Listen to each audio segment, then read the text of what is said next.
रामस्वरूप अपने शिष्यों के साथ आश्रम के लिए भिक्षाटन पर निकले थे।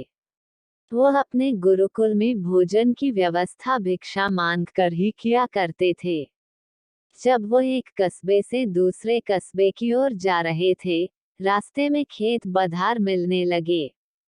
किसी खेत में हरी भरी फसल खड़ी तो कोई खेत बंजर नजर आ रहा था।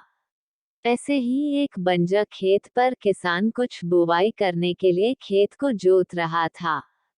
वहीं पेड़ के नीचे उसने अपना सारा सामान, पोटली आदि रखा हुआ था। गुरु रामस्वरूप के शिष्यों में एक शिष्य शरारती था। वह शरारती स्वभाव के कारण किसान की रखी हुई पोटली उठा लाया। गुरु रामस्वरूप को जब ज्ञात हुआ कि उसके शिष्य ने कुछ शरारत किया है, गुरु ने शिष्य को समझाया, पुत्र इस प्रकार तुम उस गरीब किसान की पोटली चुराकर उसे कष्ट दे रहे हो। यह कार्य तुम्हें शोभा नहीं देता। तुम उस किसान को दुखी करके अपने ईश्वर को दुखी करोगे।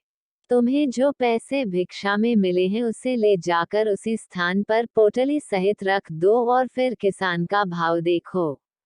शिष्य ने ऐसा ही किया। वो पोटली और पोटली के नीचे भिक्षा में मिले हुए पैसे रख आता है।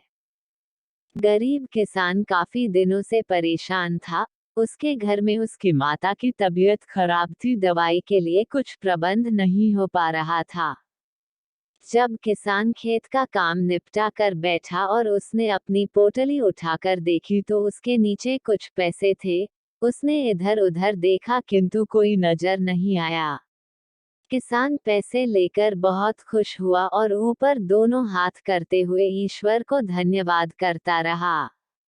संभवतः उसके माता के लिए दवाई का प्रबंध हो गया था। वो खुशी से आंसू बहाता और दोनों हाथ से पोंछता जाता। यह सभी दृश्य गुरु रामस्वरूप और उनके शिष्य छुपकर देख रहे थे। कहानी से सीख, किसी भी व्यक्ति को दुखी करने के बजाय अगर खुश करने की कोशिश की जाए तो यह खुशियां दुगनी हो जाती है।